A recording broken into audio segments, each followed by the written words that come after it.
Sukdulan man ang kahirapan sa buhay na ito, lahat naman ay may katapusan. Hindi tayo palaging malungkot at may dalang pag-asa ang kinabukasan. Ikaw, kabarangay, naniniwala ka ba na matatapos din ang mga paghihirap sa ating buhay? Dear Papa Dudut, sukdulan daw ang mabuhay sa mundong ibabaw. Sukdulan ng hirap, lungkot at ligalig. Lalo na sa mga sawing palad na hindi naman ginusto ang sitwasyong kinasasadlakan nila. Ngunit walang magawa upang makaahon dito. Yan ang eksaktong karanasan na pinagdaanan ko at gusto kong ibahagi sa sulat kong ito sa inyong programa na Barangay Love Stories. Pero bago ang lahat ay gusto ko munang magpakilala sa inyo. Ako nga pala si Gemma, 42 years old at taga Mexico, Pampanga. Meron na akong asawa at may anak na kami. Bukod sa pagiging housewife, ang pakikinig sa mga drama sa radyo ang pinagkakaabalahan ko. Nalilibang kasi ako at nakaka-relate sa mga kwento ng buhay at karanasan ng mga kabarangay natin. Ako man ay may sariling istorya na nais kong ibahagi sa inyo na magsisimula ng 19 anyos pa lamang ako, Papa Dudut.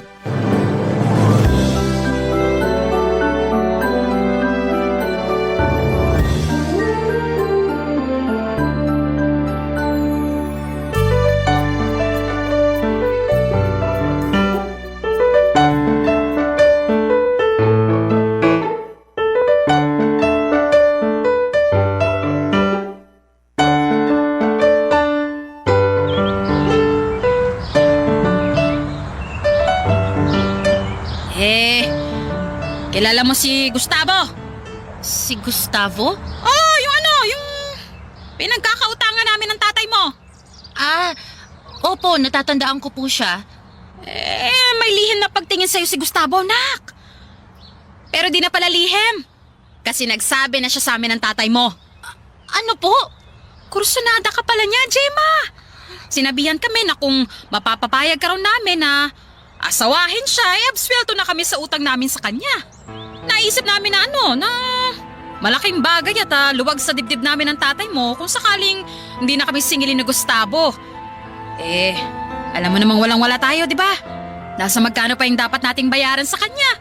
Kaya naisip niyo po na ako na lang yung ibayad? Hindi naman sa ganun. Ganun na ganun po yun, Nay. Di sige, tama ka. Walang-wala na kasi kami talaga ng tatay mo. Hindi na namin alam kung paano babayaran si Gustavo. Tinatakot na nga kami. Hindi na kami makatulog sa gabi. Tatay mo hindi na makapagtrabaho na maayos. Ayaw na rin lumabas ng bahay natin kasi natatakot baka ipagulpi ni Gustavo. Nak, pasensya na kung ganito ha, na ikaw yung naisipan naming ibayad.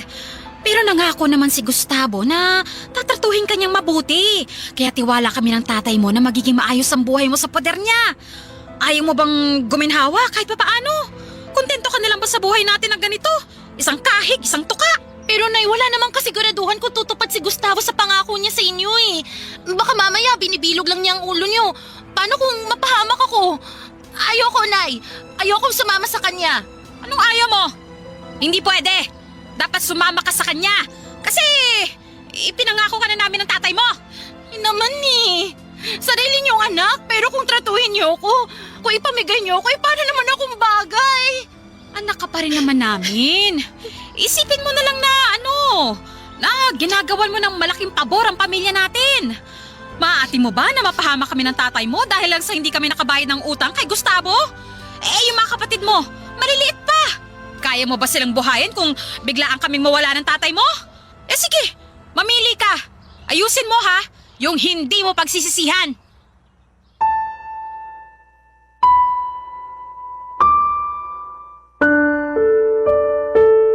Papadudot negosyante at nagpapautang si Gustavo sa lugar namin at may malaking utang sa kanya ang mga magulang ko. Kaya nga noong ipambayad nila ako kay Gustavo ay wala na akong nagawa pa. Naging sunod-sunuran ako noon sa nanay ko at maging kay Gustavo noong kuhanin na niya ako. Bale, dinala niya ako sa kanyang bahay at sinabi sa akin na simula sa araw na yon ay asawa na niya ako. Mabilis na lumipas ang 1 taon at masasabi ko na hindi naging mabuti ang trato sa akin ni Gustavo. Naging malupit siyang asawa sa akin at napakadominante. Seloso, arogante at bayolente siyang tao. Lahat ng iyon ay tiniis ko dahil hindi ko siya kayang iwanan. Pakiramdam ko kasi noon ay wala na akong uuwian sa bahay namin tapos ay baka balikan niya ang mga magulang ko kapag tumakas ako. Ayoko namang mapahamak ang pamilya ko kaya kahit na nagawa nila akong ipagkanulo ay pinoprotektahan ko pa rin sila. At sa abot ng makakaya ko ay tinitiis ko ang sitwasyon na kinasasadlakan ko ng mga panahong yon, Papa Dudut.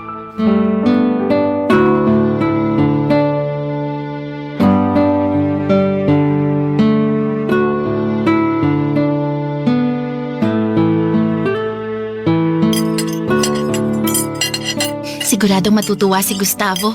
Niluto ko yung paborito niyang... Gemma! Gemma! Gemma! Saan ka? Lintik ka! Gustavo? Andito lang ako. Bakit ka sumisigaw? Akala mo matatakasan mo ako, no? Ha? Ano bang pinagsasasabi mo? Hindi naman ako tatakas! Hindi talaga dahil malilintikan ka sa akin. Ano bang... Bakit na ba ako sinasaktan? Bitiwan mo nga ako! Bibitiwan kita pag gusto kitang bitiwan! Bakit na ako sinasaktan? Eh, magkihawa ako sa'yo!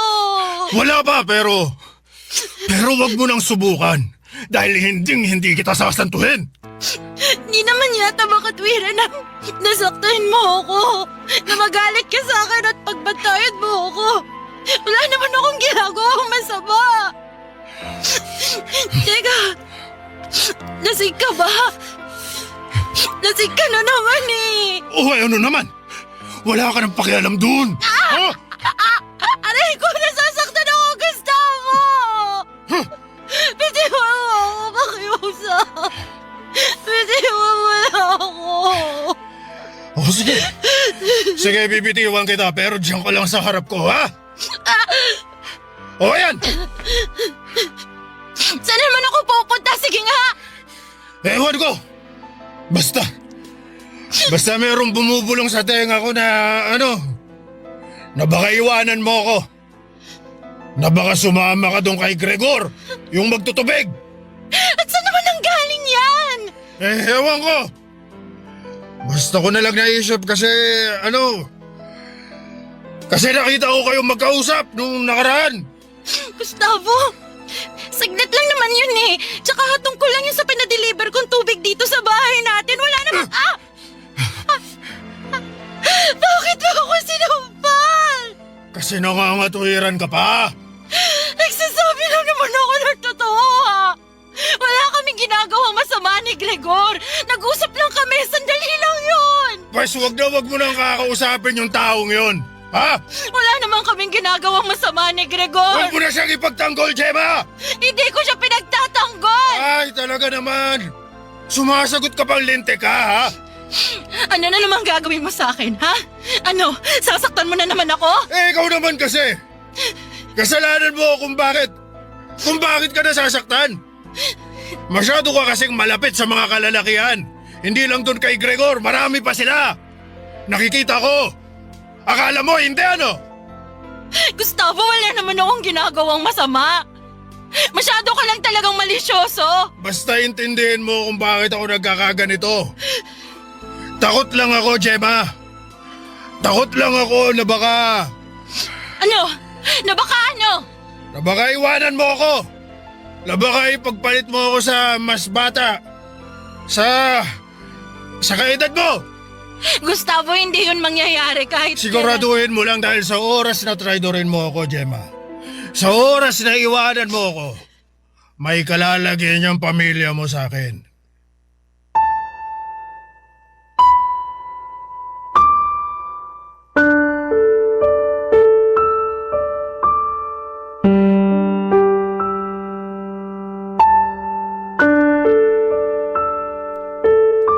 Papa Dudut, hindi yun ang unang beses na pinagsamantalahan ako ni Gustavo.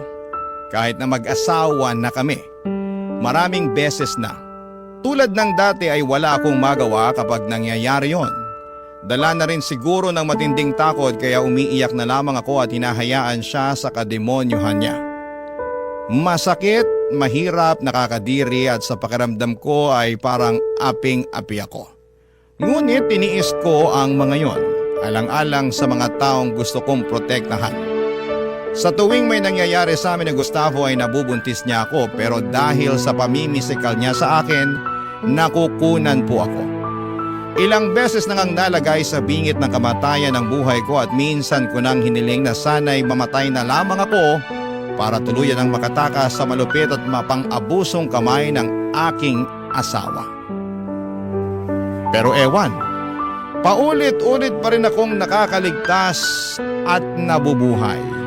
At sa tuwing nangyayari yon, mas tumitindi lamang ang aking pagtitiis. Papa Dudut. Barangay Love Stories. Barangay Love Stories. Papa Dudut, sa loob ng 10 taon ay naging alipin ako ni Gustavo. Kahit na asawa niya ako at mayroong kaming anak ay hindi niya ako itinuring na kapantay niya. Kundi pamimisikal at masasakit na salita ang inaabot ko sa kanya, Papa Dudut. Pero dahil nga sa anak namin ay lalo akong naging mapagtiis. Nagbingi-bingihan na lamang ako sa kung ano ang sinasabi niya sa akin at pinagtuunan ko na lamang ng pansin ang pag-aalaga sa anak namin. Mahal naman ni Gustavo ang anak namin at nakikita at nararamdaman ko yon pero ako ay hindi. Kaya naman hindi ko rin siya minahal at hanggang sa pagtulog ko ay kinasusuklaman ko siya. Sa kabila ng lahat ay meron pa rin katiting na pag-asa sa puso ko na magbabago po si Gustavo. At bagaman suntok sa buwan ang isipin yon, kumapit ako at naniwala sa bagay na yon. Kaya lang po, Papa Dudut, paulit-ulit pa rin akong binibigo ng kapalaran.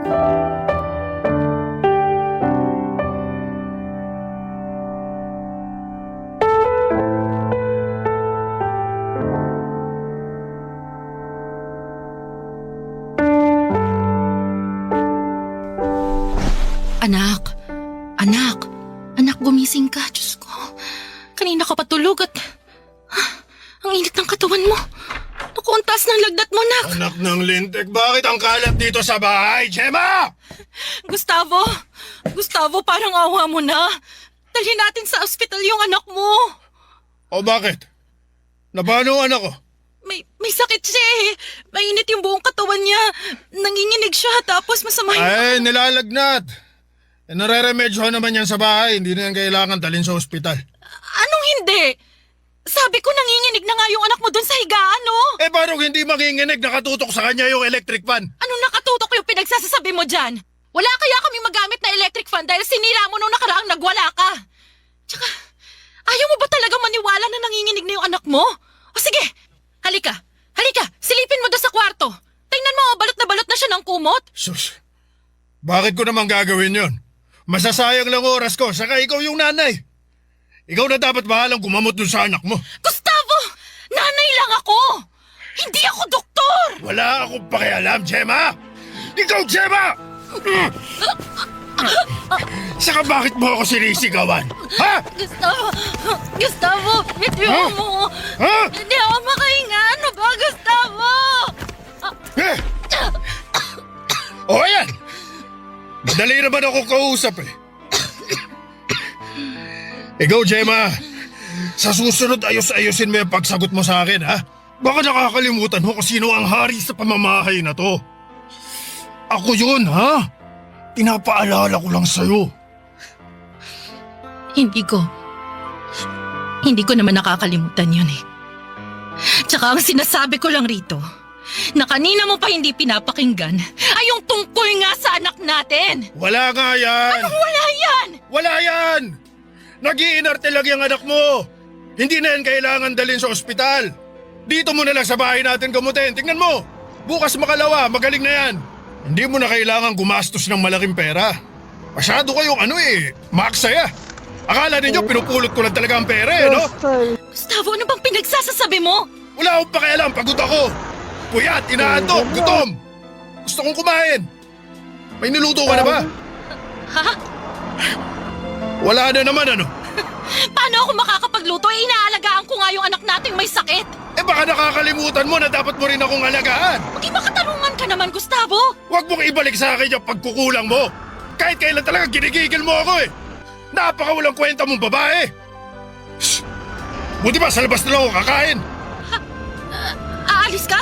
Bingi ka ba? Hindi, pero bigyan mo naman ako ng pera. At bakit ko naman gagawin yun? Kasi nga dadalhin ko yung anak nating may sakit sa ospital. Wala kang dadalhin sa ospital. Gastos sila ngayon. Nagkakaintindihan ba tayo? Ikaw na ang bahala kung paano mo gagamutin yung anak mo yan. Papadudo, tuluyan ngang lumala ang sakit ng anak namin ni Gustavo at huli na nang madala ko ito sa ospital. Nangutang na lamang ako sa kapitbahay ng pampamasahe dahil hindi talaga ako binigyan ng pera ng asawa ko. Kaso'y namatay din ang anak namin makaraan ang 5 oras. Pulmonya ang sakit niya at hindi na yon naagapan pa. Oo, mahal ni Gustavo ang anak namin ngunit mas mahal niya ang pera niya. Sa katunayan ay nagalit pa siya sa akin dahil napagastos pa siya sa pamburol at pampalibing sa anak namin.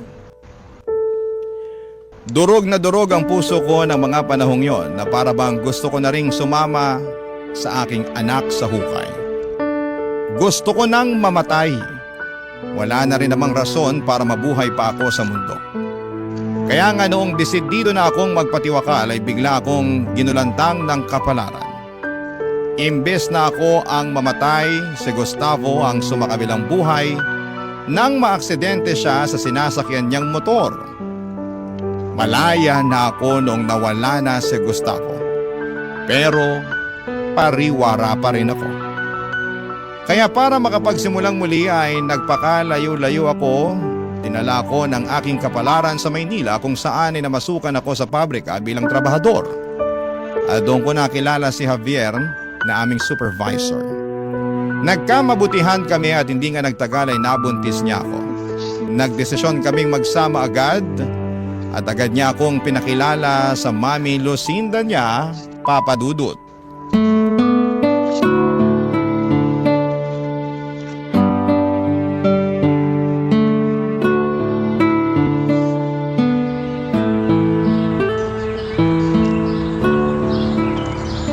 Ilang taon ka na pala?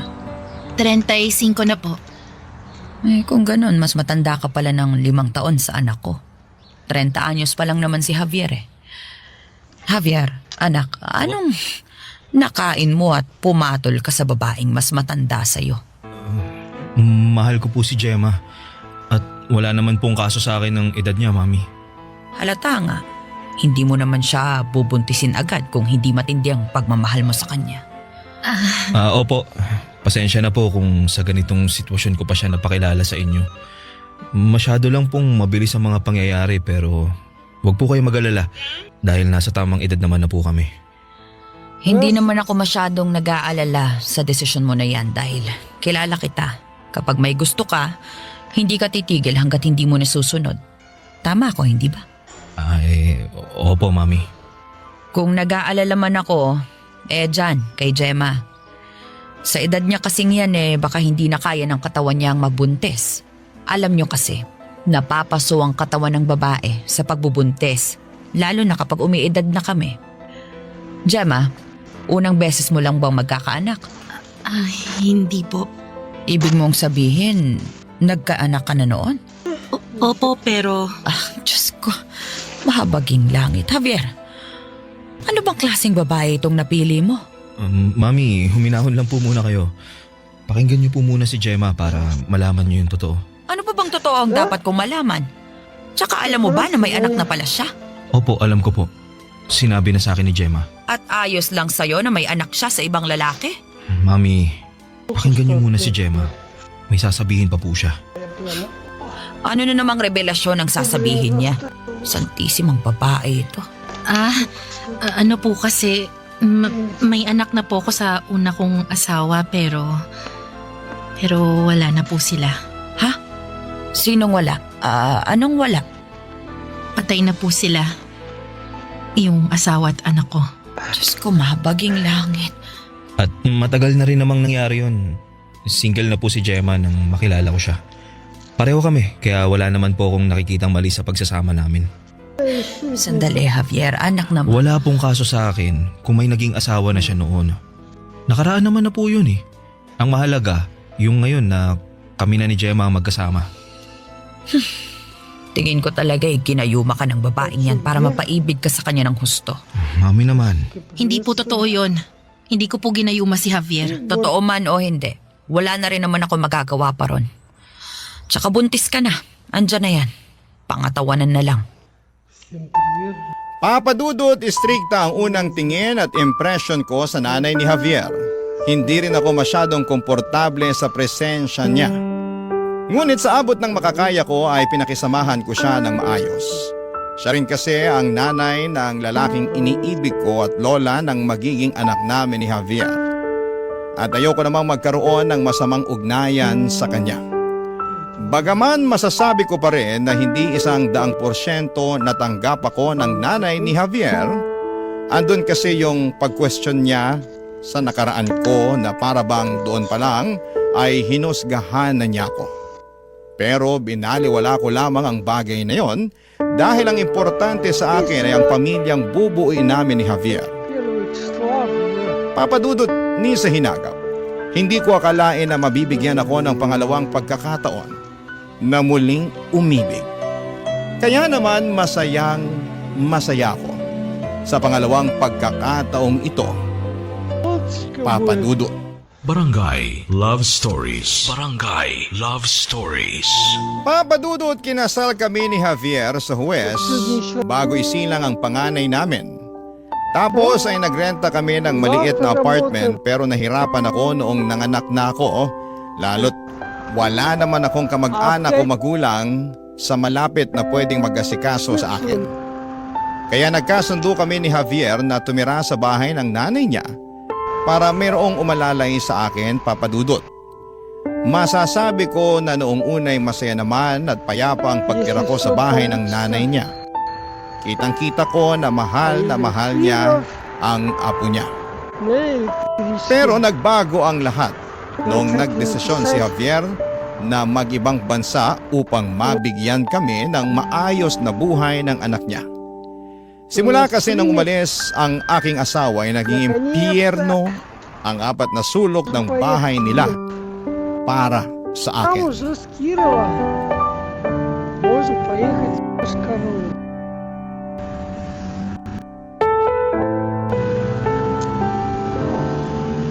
Ну, давайте доживем до того момента, когда мы поедем в Киров. А то все это Ay, tahan na, anak. Andito na si Mama. Huwag ka nang umiyak. Hoy, Gemma. Hindi pa ba titigil ka iiyak yung apo ko? Baka kabagi na yan. Sige ka. Ito na nga po, May. Pinapatahan ko na. Abay, dapat lang at kanina pa yan umiiyak. Opo, pasensya na po. Aanhin ko yung pasensya mo yung naistorbo na ang tulog ko sa kabilang kwarto. Hanggang dun dinig na dinig yung atungal ng anak mo. Para ka namang walang alam. Hindi mo naman unang beses magkaanak pero kung umasta ka, daig mo pa ang baguhan. Pasensya na po kayo, ha. Patatahanin ko na po tong anak ko. Anak, tahan na, sige na. Tingin mo ba nakakaintindihan? Gamit-gamitin mo nga yung utak mo. Tignan mo kung gutom, padedehin mo. O kung puno na ang diaper. Hanapin mo kung may masakit sa kanya o baka naiinitan siya. Baka isa sa mga yon ang dahilan kung bakit iyak ng iyak ang apo ko. Opo, Ma.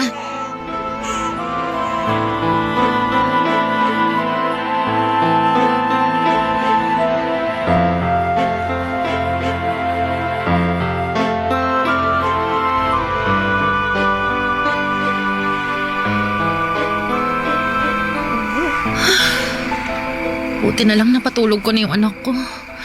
Ay, grabe, nakakapagod siyang patahanin. Anong sabi mo? Ano, napapagod ka na sa anak mo? Ma? Kanina pa po ba kayo nandyan? Oo, bakit? Bahay ko naman to ah. Alam ko naman po Ay, yun. nako. Huwag mong ibahin ang usapan, Gemma. Narinig ko ng malinaw yung sinabi mo na napapagod ka na sa anak ninyo ni Javier. Sigurado pag nalaman ng anak ko yan ay magagalit yun sa'yo. Wala naman po akong masamang ibig sabihin doon. At saka, totoo naman po na napagod ako sa pagpapatahan sa anak namin. Pero hindi po ibig sabihin nun napapagod na akong alagaan siya. Wala ka talagang karapatang mapagod dahil nanay ka na. Hindi ka rin pwedeng magreklamo dahil ginusto mo namang magkaanak. Alam mo, tingin ko sinadya mo talagang magpabuntis sa anak ko eh. Kasi alam mo na bata si Javier, may pera at mahal na mahal ka. Ma, mahal ko rin po si Javier at hindi ko po habol ang pera niya. Ay sus! Maniwala ako sa'yo. Hindi ko na po siguro yun problema. Anong sinabi mo? Wala po. Marunong ka na ngayong sumagot, ha? Baka nakakalimutan mo ako pa rin ang reyna sa pamamahay na to. Ma, bitiwan niyo po ako. Nasasaktan po ako, Ma. Bakit niyo po ako sinasabunutan? Ang sakit po. Masasaktan ka talaga kasi sinusubukan mo ako. Wala naman po akong ginagawang masama. Wala. Masama na nga na ikaw ang piniling pakasalan ng anak ko. Eh ang dami-daming matitinong babae dyan. Yung mas bata, mas maganda. May maayos na trabaho at nakaraan. Hindi tulad mo na kung sino lang at palamunin. Tapos nakuha mo pang magmataas sa akin, ha? Hindi po ako nagmamataas. Itiwan niyo na po ako, Mama. Pakiusap. Kulang pa nga yan. Ang dapat sa'yo, tinuturuan ng leksyon. Ma! Halika na. Tama na po! Masakit na po! Aray! Aray! Tama na po!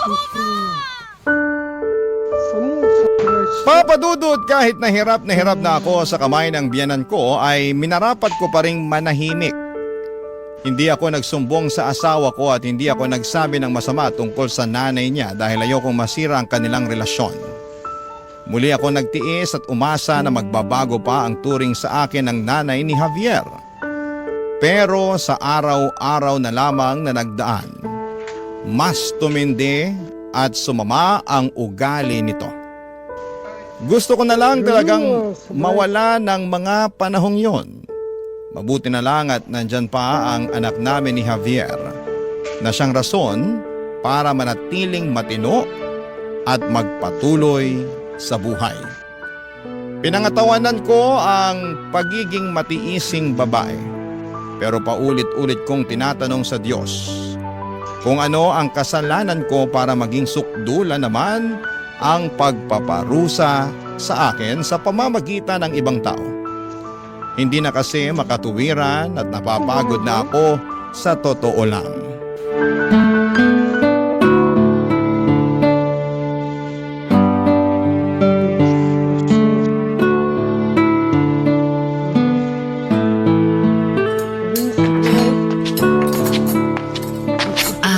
Ma, kain na po kayo. Ano ba yung niluto mo? Sinigang na baboy po. Sinigang ba yan? Bakit ang labnaw? Po? Ayan o. Mukhang matabang at pangit ang lasa. Mabuti pa tikman ko muna. Asa na ba yung kutsarita dito? Ito. Pweh! Ah! Ang pangit ng lasa! Paano po nangyari yun? Masarap naman yan. Tinikman ko po yan kanina. Ibig mong sabihin nagsisinungaling ako? Hindi ko po alam pero posible po kasi ayaw nyo naman yung luto ko, hindi ba? Buti alam mo! Kung bakit kasi masyado kang nagmamarunong dyan. May paluto-luto ka pang nalalaman. Napakamapapel mo. Hindi naman po ako nagmamarunong o mapapel. Concern lang naman po ako at gusto ko lang ding makatulong kaya nagkusa akong magluto ng pananghalian natin. At saka pag hindi ako nagluluto, nagagalit kayo. Nagpapasaring at sinasabi ninyo na magluto ko, ganito, ganyan. Tapos ngayon na nagkusa ako, galit pa rin kayo? Saan na po ako lulugar niyan, Ma? Bakit ako ang tinatanong mo dyan? Bakit hindi ikaw ang humanap ng lulugaran mo sa pamamahay ko? Kasi parang ang unfair nyo naman po sa akin. Ginagawa ko naman po lahat para makasundo ko kayo. Pinagsisilbihan ko kayo. Ginagalang ko kayo kahit na hindi maayos yung trato nyo sa akin kasi nanay pa rin kayo ng asawa ko at saka lola kayo ng anak Huwag mo namin. akong sumbatan ng ganyan, ha?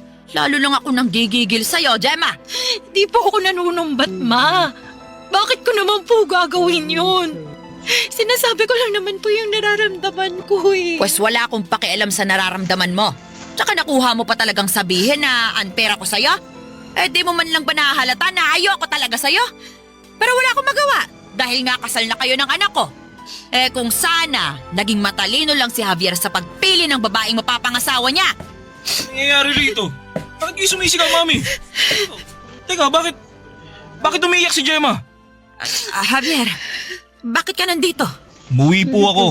Plano ko sana kayong sorpresahin kaya di na ako nagsabi na uuwi ako pero mukhang ako na sorpresa sa nadatnan ko eh. Gemma, ayos ka lang ba? Bakit ka umiiyak? Yang kasing nanay mo. Sumusobra na siya, Javier. Kung ano-ano na lang yung masasakit na salitang sinasabi niya sa akin. Hindi totoo yan. Narinig ko kayo na nagagalit kay Gemma pagdating ko, Mami. Ay, natural lang yon. Eh, kasi may ginawa siyang mali. Anong ginawang mali? Pinagluto ko lang naman po kayo ng tanghalian ah. Kayo nga dyan yung ano eh. Kayo dyan yung nang-iinsulto ng luto ko kasi ayaw niyong kumain. Pero pag di ako nagluto, galit pa rin kayo. Totoo ba yun? Javier, anak. Totoo yun, Javier. Hindi ko lang sinasabi sa'yo pero galit talaga sa akin ang mama mo. Ayaw niya sa akin kasi ako ang pinili mo. Ang minahal at pinakasalan mo. Siguro.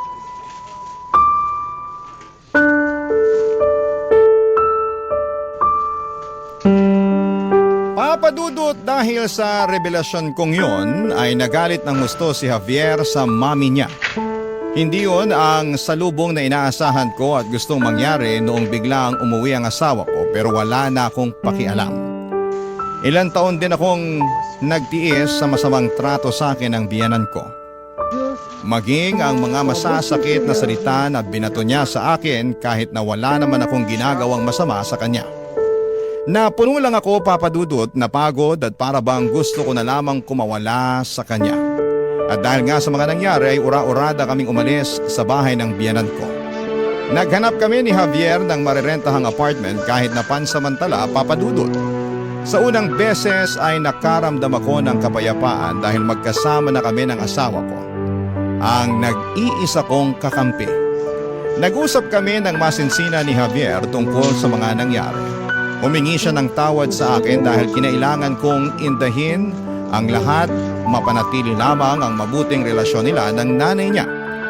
Pinatawad ko naman si Javier dahil wala naman siyang kasalanan. Sa kasalukuyan, Papadudot, ay hindi na bumalik sa abroad ang asawa ko at naisipan na lang niyang magnegosyo. Lumipat na rin po kami sa Pampanga na tinitirhan namin sa kasalukuyan. Masasabi ko na bagaman masalimuot ang pinagdaanan ko sa nakaraan, meron pa rin namang kapayapaan. Buti na lamang at hindi ako sumuko ng mga panahong yon. Kahit pa sukdulan ang mga nangyaring hindi mabuti sa buhay ko. Maraming salamat po, Papadudot, sakaling mapili po ninyong i-area ang sulat ko at malaking bagay po sa akin. Hanggang dito na lamang po ang aking kwento. Ang inyong kapuso at kabarangay forever, Gemma. Anong say mo sa Barangay Love Stories na ito? Pagkwentuhan natin sa comment section yan. Barangay Love Stories.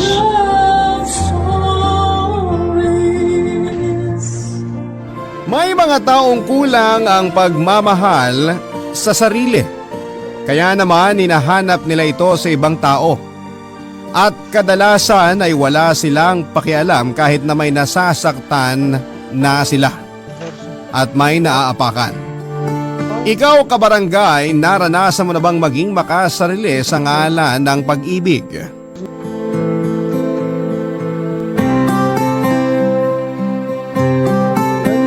Dear Papadudot, uunahan ko na po kayo. Alam ko na marami sa ating mga kabarangay ang magtataas ng kilay at magpapakuyom ng kamao sa kwentong nais kong ibahagi sa inyong programa. Pero naglakas loob pa rin po akong sumulat upang sa ganon ay maging halimbawa ako na kahit punong-puno na ng pagmamahal mula sa pamilya at mga kaibigan ng isang tao ay hindi pa rin po ito nakokontento. Bukod doon ay naging mas mapaghanap ako. hanggang sa sapiting ko ang sitwasyon sa buhay ko na hindi ko na alam kung paano pa kumawala. Isang magandang araw po sa inyo at sa inyong mga listeners. Itago nyo na lamang po ako sa pangalang Cara. 34 years old at may mataas na posisyon sa isang pribadong kumpanya dito sa Maynila. Kagalang-galang at respetado ako sa mata ng ibang tao. Pero may tinatago po akong sikreto. Sa kabila ng magandang estado ko sa buhay at trabaho at kahit na marami ang nagmamahal sa akin ay hindi ko pa rin maramdamang buo ako, Papa Dudut. Palagi ko pa rin hinahanap ang pag-ibig na ito sa ibang tao hanggang sa natagpuan ko nga ito kay Jeffrey. Isang waiter at sumasideline rin bilang hosto o call boy na minsan kong nakilala nang pumunta ako sa bar. Naging malagkit kaagad ang tinginan namin ni Jeffrey. Kahit na noon lamang kami nagkakilala. Parang gusto na naming sunggaban ng isa't isa. At nang mga sandaling yon ay hindi na rin siya nag-atubiling lumapit sa akin para kausapin ako, Papa Dudut. At hindi na rin naman ako nagpaligoy-ligoy pa. Hanggang sa nagkasundo kaming mag-check-in sa pinakamalapit na motel at nauwi nga sa pangyayari na alam nyo na, Papa Dudut. Malambing si Jeffrey Cuela at aaminin kong naging kahinaan ko yon. Kaya naman tuluyan na akong nahulog sa kanya. Simula noon ay nagkaroon kami ng kasunduan na nakahanda akong magbayad sa kanya kapalit ng pagiging magkasintahan namin. Nung una tumutupad naman siya sa kagustuhan pero habang lalo akong na-attach sa kanya ay mas lalo namang lumalayo ang loob niya sa akin. Dahilan para magalit ako ng husto, Papa Dudut.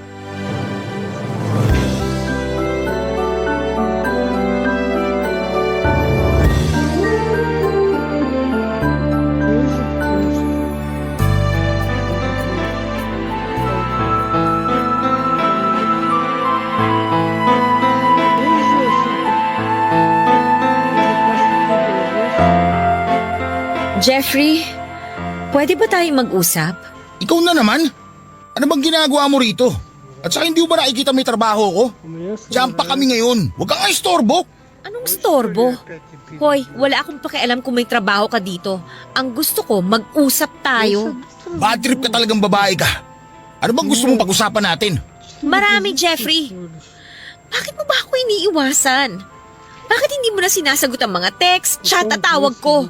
May problema ba tayo? Nagkukulang na ba ako sa binabayad ko sa'yo? Sabihin mo, dadagdagan ko! Pwede ba, Cara? Wala na akong pakialam kung laki mo ang binabayad mo sa akin. Dahil ang gusto ko lang, lumayo na sa'yo. Naaalibad-bara na ako sa pagmumukha mo. Ayoko nang umaali-aligid ka at lumalapit sa akin. Tarantado ka pala eh! Ay! Ano ba? Itigil mo yung gago ka! May kasunduan tayo, nakalimutan mo na ba? Wala na akong pakialam sa sinasabi mong kasunduan. Sa wala naman tayong pinirmahang kontrata, kasulatan o dokumento na nagpapatunay sa kasunduan sinasabi mo. Ang ibig sabihin, pwede mapawalang bisa yon kung kailan ko gustuhin. At ngayon na yon. Kaya please lang, lumayas ka sa harap ko. Hindi mo ako pwedeng itapon na lang basta-basta dahil malaki na ang puhunan ko sa'yo, hayop ka! Aba, kita mo tong baliw na to. Anong puhunan yung sinasabi mo? Yun bang mga material na bagay na iniregalo mo sa akin na tinutukoy mo? Hoy, para sabihin ko sa'yo, usa mo yung binigay sa akin, di ba? Ano, bobo lang? Hulyanin ka na? Kahit kailan, hindi ko yun hiningi sa'yo. Kaya wala kang karapatang isumbat sa mukha ko ang tungkol sa mga bagay na yun. Ganyan ka na ba talaga kadesperada magpapansin sa akin? Ano magagawa ko? Yun ang naisip kong para kausapin mo ako.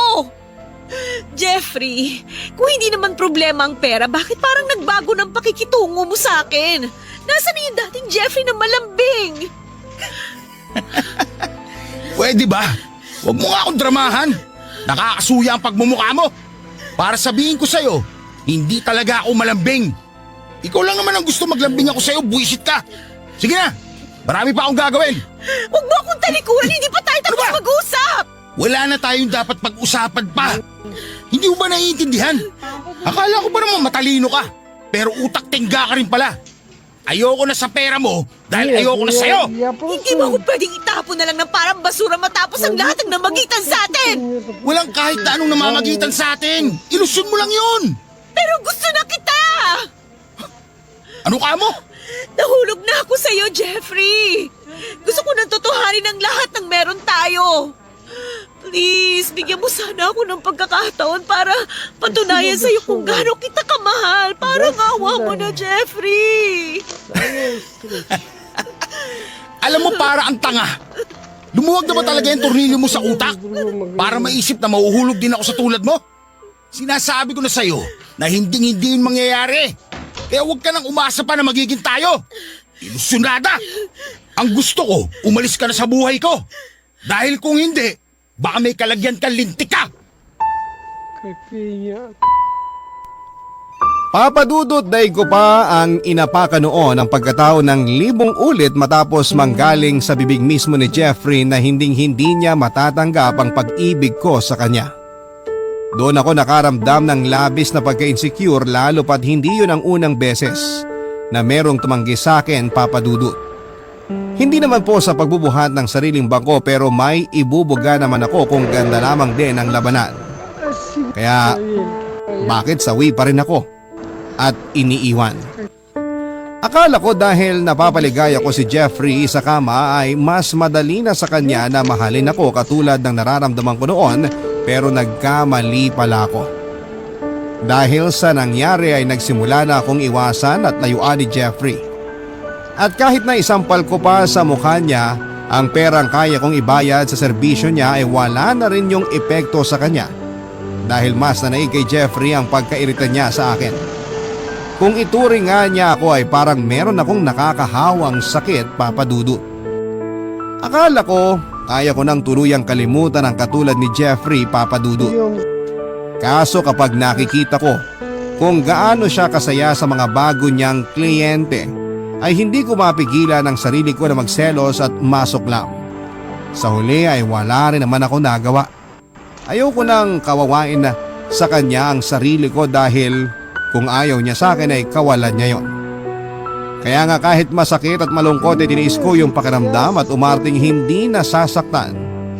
Nang mga panahon na yon ay nagbalik sa alaala ko ang kauna-unahang lalaki na minahal ko ng gusto. Ngunit tulad ni Jeffrey ay hindi rin napa sa akin.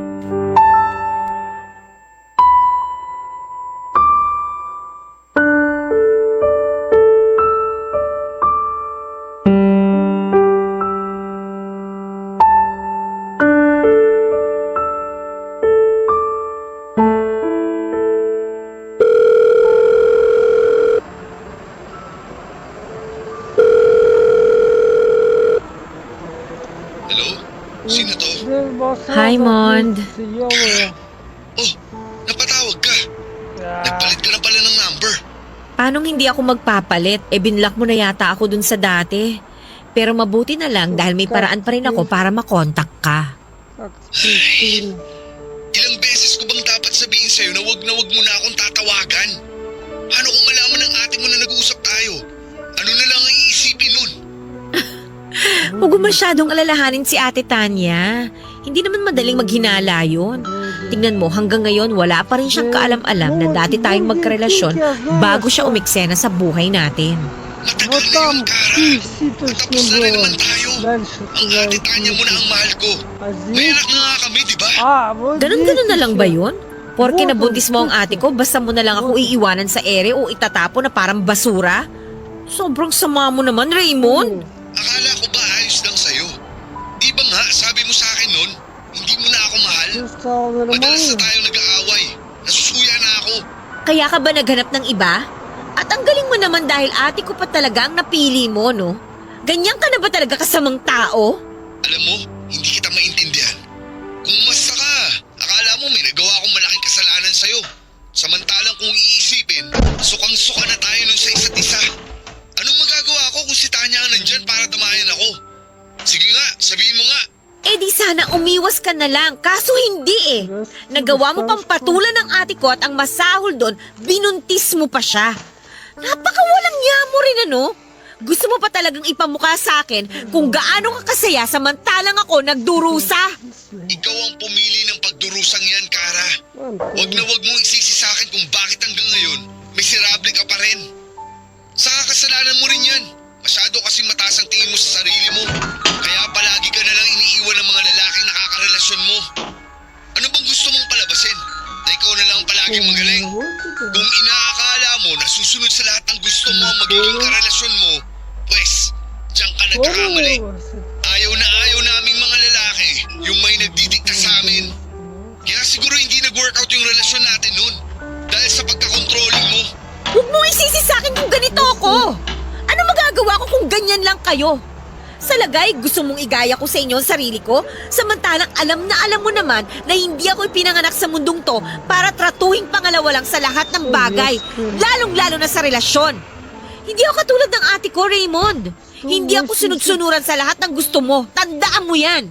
At tandaan mo rin na ayoko sa mga babaeng katulad mo.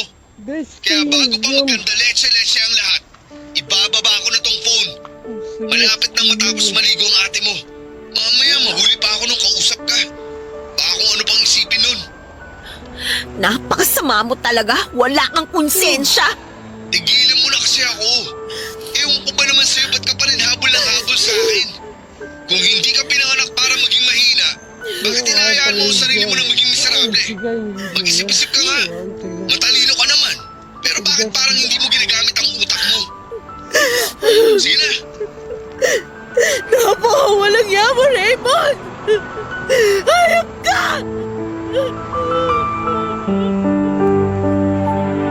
Papadudot karelasyon ko noon si Raymond bago sila nagkakilala ng ate Tanya ko. Nakilala ko siya pagka-graduate ko ng college at may sa ilang taon na rin ang relasyon namin nang nag-umpisa kaming magkalabuan. Nang mga panahon na yon ay nasa kasagsagan ako ng paghahabol ng promotion sa kumpanyang pinagtatrabahuhan ko, kaya naman aminado ko na naisantabi ko si Raymond at mas pinagtuunan ko ng pansin ang mga pangarap ko. Nang maghiwalay kami ay doon naman niya nakilala ang ate ko. Nalaman ko na lamang yon nang ipakilala siya sa akin ni ate Tanya bilang tatay ng ipinagbubuntis niya. Nakakatawa na pareho nga kami noong nagkagulatan ni Raymond pagkakita namin sa isa't isa. Siyempre, hindi ko naman kasi sa kanya noon kinikwentong tungkol sa pamilya ko. Ang alam lang ni Raymond ay may kapatid ako. Pero never naman niya itong nakita kahit na sa picture man lang. Kaya nga nang mabuntis niya si Ate Tanya ay doon ako nakaramdam ng hustong selos at galit sa kanilang dalawa, Papa Dudut. Ang mga kwento ng pag-ibig, kwento ng buhay at kwento ng pag-asa. Nasa Spotify na Barangay Love Stories. Pakinggan kahit kailan, kahit saan. Barangay Love Stories sa Spotify. Kinig na, kabarangay! Papa Dudut, pinangatawanan na lang po namin ni Raymond na hindi kami naging magkarelasyon at hinayaan ko siyang gampanan ang papel niya bilang asawa ni ate at ama sa anak nila. Mas nag-focus naman ako sa trabaho at doon ko na rin po nagsimulang maghanap ng pansamantalang pagmamahal sa ibang lalaki. Bagaman may pagkakataon na minsan ay nahuhulog po talaga ako ng husto sa kanila, katulad na lamang ng nangyari sa amin ni Jeffrey. Siyempre, sinusubukan ko naman na mag-move on sa dati naming relasyon ni Raymond. Pero kahit na anong gawin ko ay hindi ko pa rin talaga siya makalimutan. Tinatagang ko na lamang talaga ang loob ko na ipakitang masaya ako sa harap ng kapatid ko para sa pamilyang bubuin niya kasama ang lalaking mahal ko, pero deep inside, durog na talaga ako, Papa Dudut. Akala ko kasi wala na akong pagmamahal noon kay Raymond. Kaya naman binitawan ko na siya. Pero masakit palang makita na sinalo siya ng ibang tao at si Ate Tanya pa talaga. Lumaki po kaming close ng ate ko bagaman hindi kami tunay na magkapatid. Oo, Papa Dudut. Ampon lamang po ako. At nalaman ko lamang yon noong nasa high school na ako. Kaya kahit pinalaki kaming dalawa sa pagmamahal ng mga magulang namin ay hindi ko pa rin napigilang magtanim ng sama ng loob at inggit kay Ate Tanya Dahil kahit na sinasabi ng mga magulang namin na pantay ang pagtingin nila sa amin bilang mga anak nila, alam ko at nararamdaman ko na mas mahal pa rin nila si ate. Kaya nga nang makagraduate ako sa college ay umalis na ako sa amin at namuhay na mag-isa. Pero paminsan-minsan ay dinadalaw ko pa rin si ate at ang pamangking ko sa bahay nila.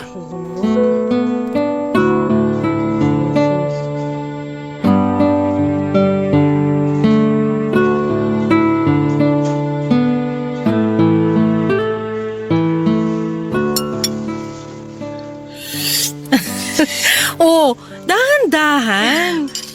Grabe ate. Namiss ko talaga tong bulalo mo. Walang katulad to, promise. Tignan mo to ng bola pa. Balita ko mas masarap ang mga pagkain dun sa Maynila.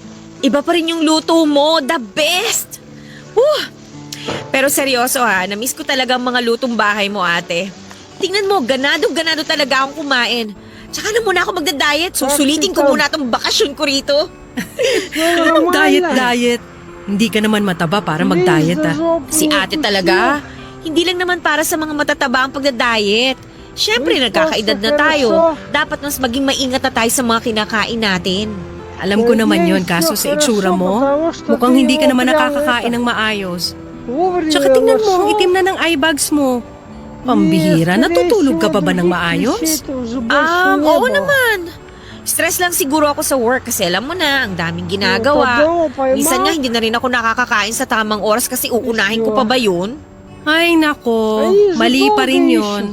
Paano na lang kung bigla kang mahimatay habang nagmi-meeting kayo dahil nalipasan ka ng gutom? Paano kung magkasakit ka o magkaroon ng ulcer? Sino na lang ang iintindi sa'yo doon? Nandito ako sa Bulacan. Ate naman, 29 years old na ako, kaya ko ng sarili ko, no? Sus, palagi naman ganyan ang sinasabi mo. Pero sigurado ka ba talaga na tungkol lang sa trabaho ang dahilan kaya ka nai-stress? Baka naman may hindi ka sinasabi kay ate. Uy, ano ba yon? Ay, ate Tanya naman eh. Ay sus, tigil-tigilan mo ako sa kakaganyan mo ha. Kilalang kilala kita. Ako na ang nag-alaga sa'yo simula nung bata ka pa kaya alam na alam ko kung may hindi ka sinasabi sa akin. Hindi naman kita pipiliting magsabi kasi alam ko personal mo pa rin buhay yan. Malaki ka na. Pero kung kailangan mo ng maiiyakan o makakausap sa kung anumang niyang pinagdadaanan mo, nandito lang naman ang ate. Oh, hala. Kasasabi ko lang, ano bang problema kasi? Tungkol ba to sa lalaki? Ganun na nga ate. Iniwang ka na naman katulad ng dati. Oo. At hindi ko pa rin maintindihan kung bakit paulit-ulit nila akong sinasaktan. Maganda naman ako. Mabait, matalino, mapera din naman. Kaya ano pa bang hinahanap nila na hindi nila makita sa akin? Ay, alam mo, hindi naman kasi ganun ang pag-ibig. Hindi porke gusto mo ang isang tao, magugustuhan ka na rin niya. May prosesong pinagdaraanan ng bawat relasyon. At kung sa huli, hindi pa rin kayo pareho ng nararamdaman, hindi mo pwedeng ipilit na maging kayo. Kahit nag-aano mo pa kamahal ang isang tao, kailangan mo siyang palayain para hindi na kayo parehong masaktan. Nasasabi mo lang yan kasi successful ang relationship niyo ni Kuya Raymond. At meron kang maayos na pamilya. Samantalang ako, kahit halos nasa akin na lahat, wala pa rin nagmamahal. Uy, ano bang sinasabi mong wala nagmamahal sa'yo samantalang nandito kaming pamilya mo? Kara, mahal ka namin. Tsaka yung sa amin ng Kuya Raymond mo, hindi rin naman perpekto yun. Marami rin pinagdadaanan ng relasyon namin. May mga pagkakataon na nag-aaway rin kami, pero sinisiguro namin nagkakabati rin kami kaagad. Kahit na, naiinggit pa rin ako sa inyo ni Kuya Raymond kasi masaya na kayo sa buhay ninyo. Alam mo, hindi ka dapat mainggit sa amin dahil darating din yung lalaking magmamahal sa'yo ng totoo. Yun bang hindi ka naiiwan, sasaktan, o pagmumukhaing tanga? Aray naman, sakit naman nun. Baka tanga ka naman ate, grabe. On point ba? Sorry na. Pero seryoso, huwag ka lang mawala ng pag-asa. Sa ngayon, Enjoyin mo na muna yung pagiging single mo katulad ng pag-e-enjoy mo sa mga putahing luto ko. Mabuti pa nga. Palagi sa akin sinasabi ng ate ko na masaya siya dahil naging kapatid niya ako. Na maswerte raw siya dahil hindi siya naging mag-isa habang lumalaki. Noong una akala ko ay totoo ang mga sinasabi niya hanggang sa isang beses ay narinig ko ang pag-uusap nila ng mga kaibigan niya sa phone tungkol sa akin at kung paano siya naiinis sa mga magulang namin dahil inampon pa nila ako. Na kung paano siya naiirita sa tuwing nagkukunwari siyang mabait at mabuting kapatid sa harapan ko kahit na ang totoo ay ayaw naman talaga niya sa akin. Simula ng araw na yon ay kinamuhian ko na siya pero hindi ko yon pinapahalata lalo na kapag nasa harap kami ng mga magulang namin. Pinangangatawanan ko ang pagpapanggap na masaya pa rin ako sa pamilyang umampon sa akin hanggang sa nakagraduate na ako sa college. Simula noon ay pilit ko na silang kinalimutan. Tawagin niyo na po kung walang utang na loob pero mahirap sabihin na meron kang pamilya kung hindi naman pala totoo ang pagmamahal na ipinapakita nila sa'yo.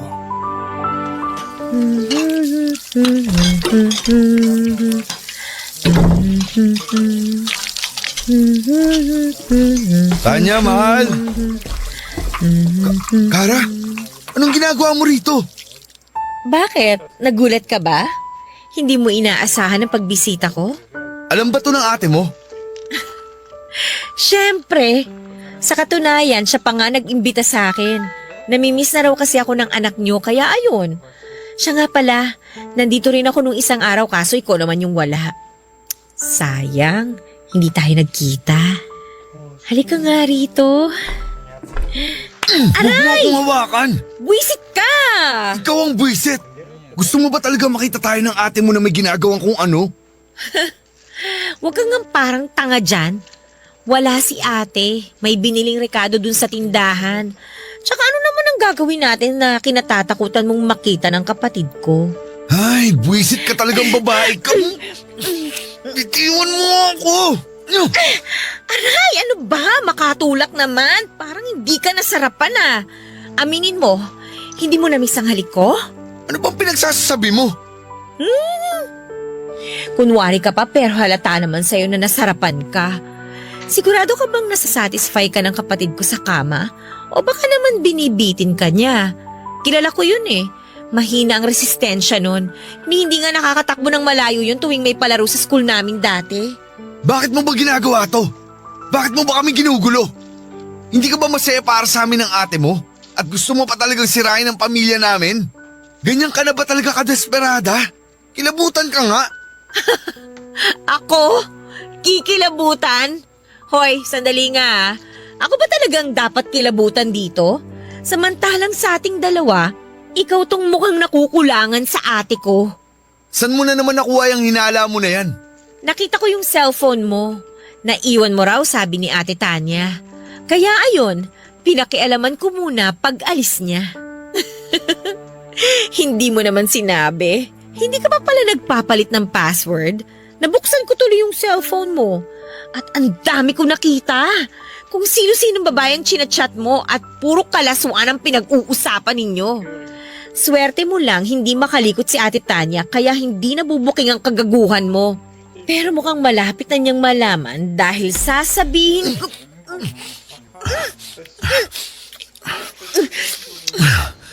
Wag mo akong susumbong sa ate mo na tumitingin sa iba ha. Dahil lagot talaga ako sa kanya.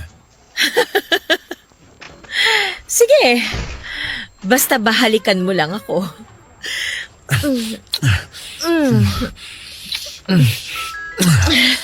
Grabe, hindi ko akalain na namiss ko ang mga halik mo, Kara.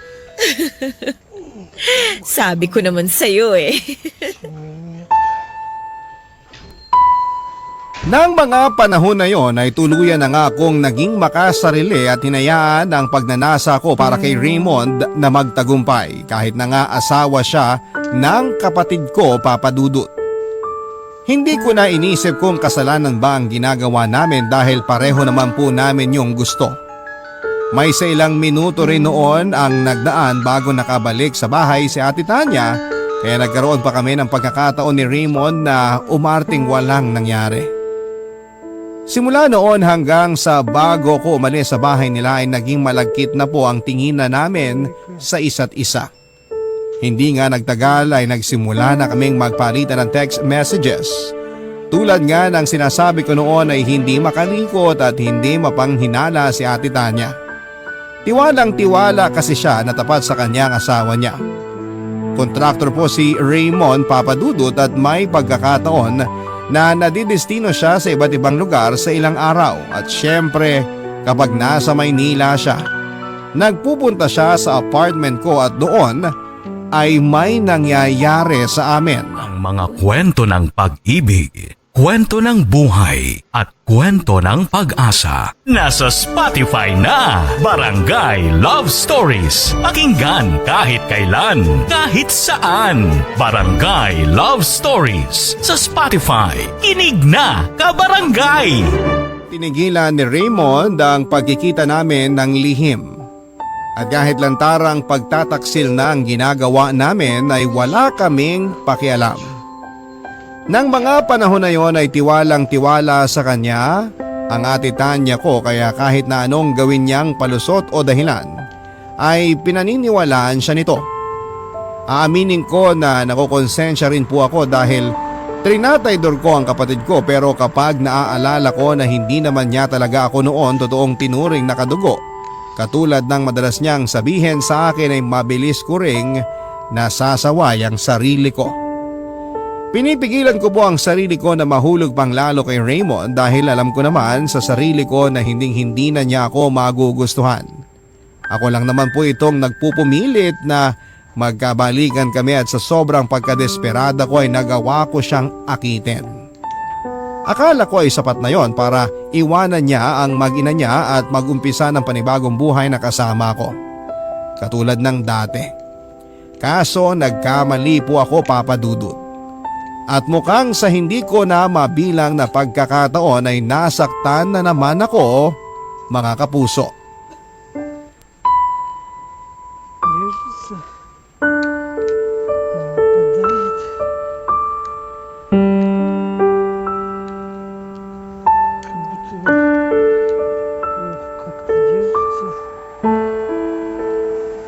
Sandali nga, Raymond.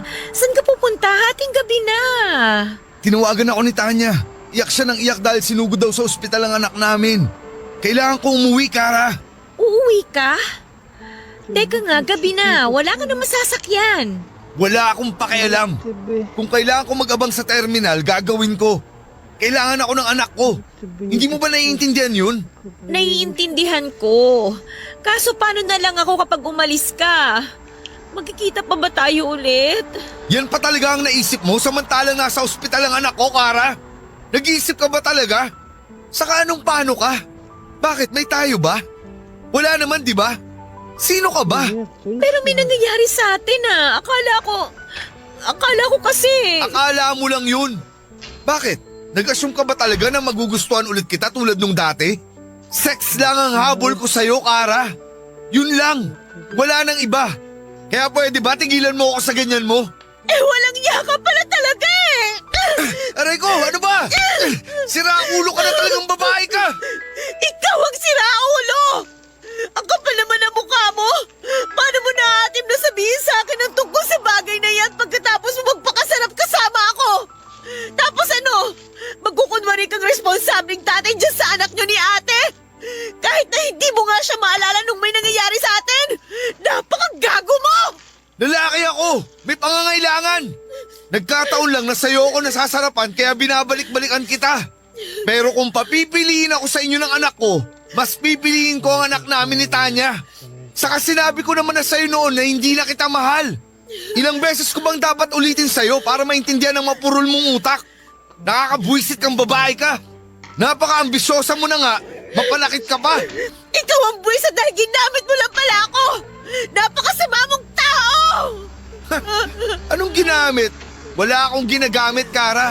Dahil pareho nating ginusto na may mangyari sa atin. Tuwang-tuwa ka pa nga habang Buwisit ka talagang babae ka! Bakit mo ginawa yun? Napakakapal na mukha mo! Lumayas ka sa harapan ko! At huwag ka na magpapakita sa akin dahil sa gana sa buto yung galit ko sa'yo! Aalis talaga ako! Hindi mo na ako kailangan ipagtabuyan, no? Iiwan talaga kitang baliw ka! Papa Dudut, alam ko na kagagawan ko rin kung bakit ako nasasaktan ng husto ng mga panahon na yon. Kung sana noong una pa lamang ay pinili ko ng wag makisangkot sa relasyon ni Raymond at ng ate ko. Hindi ko sana pagdadaanan pa yung matinding sakit na kulang na lamang ay pumatay sa akin. Nagalit po ako lalo na kay Raymond. At naisip ko na kung hindi rin siya magiging sa akin ay dapat ay hindi rin siya magkaroon ng maligayang araw kasama ang mag-ina niya. Aaminin ko na pumasok talaga sa isipan ko na sirain ang pamilya nila sa pamamagitan ng pagsusumbong sa ate ko ng mga nangyari sa amin ng asawa niya.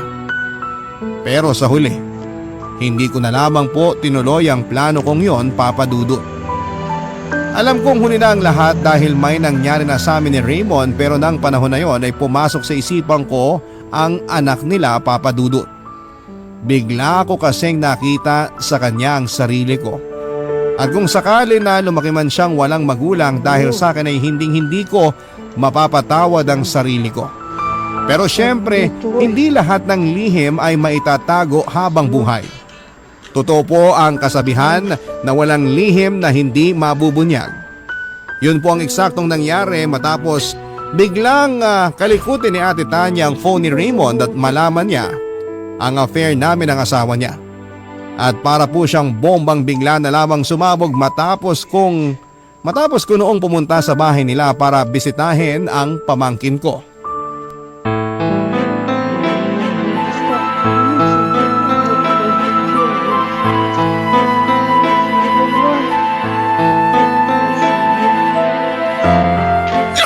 Napakawalang niya mong babae ka!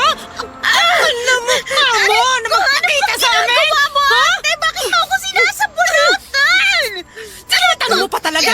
Kung tutuusin, kulang pangarap ka na nabunot ko sa'yo malitigan! Ate, ano ba? Ano ba pinagsasasabi mo? Nagpunta ako rito para bisitahin yung anak mo. Talaga lang ha? Ano ko ba talaga? O ang asawa ko? Ano bang ingay yan? Natutulog ang bata! Kara, anong ginagawa mo rito? Nakalimutan mo na ba na pamangkin ko ang anak mo? Siyempre, nagpunta ako rito para dalawin siya. Ano ba namang klaseng tanong yan, Raymond? Wala akong pakialam kung anong rason mo. Hindi ka na sana nagpunta pa rito. O tapos na ba kayo mag-reunion? Pwede na ba ako magsalita? Kasi sa pagkakaalam ko, tayong dalawa karang nag-uusap dito. Ate, hindi mo ako kinakausap. Sinasaktan mo ako! At anong gusto mong gawin ko? Yakapin ka? Maging masaya sa pagdating mo katulad ng dati? Aba, sira ulo na ako nung kusakali kasi ano ka? Sinaswerte? Hoy, babae! Alam ko nang ginagago niyo ako ni Raymond! Hindi ka makapagsalita kasi totoo! Walang niya ka talaga? Aray! Uy, ano ba? Tumigil na kayo! Nagawin ka lang, nasasaktan ako! Ano ba? Dapat lang yan sa'yo! Kasi napakalandi mo! Tama na Huwag mo sabi! akong hawakan ng ditiri ako sa'yo! Hinintay ko lang talaga na pumunta si Kara dito bago ako pumutok ng ganito, Raymond! Hindi porke inamin mo sa akin na wala kang nararamdaman sa kapatid ko at ako at ang anak natin ang mahal mo. Ligtas ka na sa kasalanan yung dalawa. Napakasama nyo! Bakit nyo ito nagawa sa akin? Wala akong kasalanan dito, Tanya! Inakit ako ni Kara! Siya ang unang umalik sa akin! Binlockmail niya ako na magsusumbong sa'yo! Natakot lang naman ako na masira ang pamilya natin! Kaya kahit labag sa loob ko, pumayag ako sa gusto niyang mangyari! Hindi ko naman alam na magtutuloy-tuloy yun eh! Aray! Hoy Kara! Namumuro ka ng hayop ka ha! Wala akong pakialam! Ang kapal ng pagbumuka mong idiin ako sa kasalanan, pareho naman nating ginawa! Napakagago mo, Raymond! Di ba? Sinabi ko na sa'yo na lubayin mo kami ng mag-ina ko! Pinagtabuyan na nga kita sa buhay namin, pero balik ka pa rin ng balik! Para kang kabute! Sulpot ka ng sulpot! Bakit ba hindi ka na lang mawala? Ate Tanya, huwag ka maniwala sa Judas na yan. Ako ang paniwalaan mo dahil kapatid mo ako, di ba? Hindi kita kapatid! Wala akong kapatid ng ahas at mang-aagaw!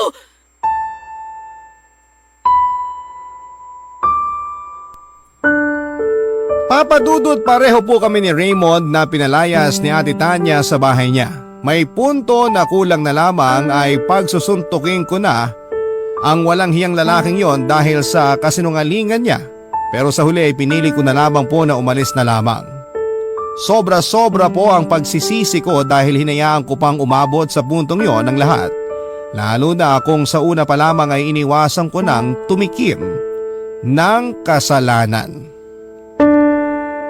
Papa Dudut at mga kabarangay, alam ko na marami sa atin na mga nakikinig ngayon na magsasabi na deserve ko ang nangyari sa akin ito. At oo, yun din po ang nasa isipan ko ng mga panahon na yon. Kaya nga labis-labis ang paghingi ko noon ng tawad sa kapatid ko kahit na puro mura at pangiinsulto lamang ang inabot ko sa kanya. Bukod doon ay lumuhod din ako at nagmakaawa sa mga magulang namin dahil nga sa mga nangyari. Sa kasalukuyan ay hindi pa rin po kami nag-uusap ni Ate Tanya, Papa Dudut.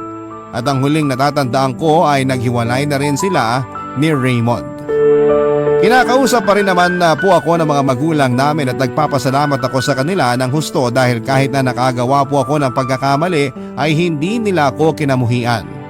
Pare-pareho na lamang po kaming umaasa na sana isang araw ay tuluyan na akong mapatawad ni Ate Tanya. Napakalaking aral po ang itinuro sa akin ng karanasan kong ito, Papa Dudut. Dahil doon ay nagkaroon po ako ng lakas ng loob upang magbago. Mas pinapahalagahan ko na po ang sarili ko at hindi na rin po ako naghahabol sa iba. Bagaman nasasaktan dahil sa sarili ko rin namang kagagawa ay mas naging desidido po ako na itama ang mga kamalian ko sa mga nakaraan. Kaya bago ko po tapusin ang sulat ko ay payo ko lamang po sa ating mga kabarangay hanggat kaya po nating kontrolin ang ating sarili, huwag po tayong tumikim ng kasalanan. Dahil baka huli na ang lahat bago po natin mapagtanto na nasisira na natin ang ating sarili at ang relasyon ng iba. Maraming salamat po. Sakaling mapili po ninyong i-ere ang kwento ng buhay ko. Malaking bagay po ito para sa akin at sana'y kinapunutan po ito ng aral at inspirasyon ng ating mga tagapakinig. More power po sa Barangay Love Stories. Maraming salamat sa iyo, Papa Dudut, ng inyong forever kapuso at kabarangay, Kara. Barangay Love Stories.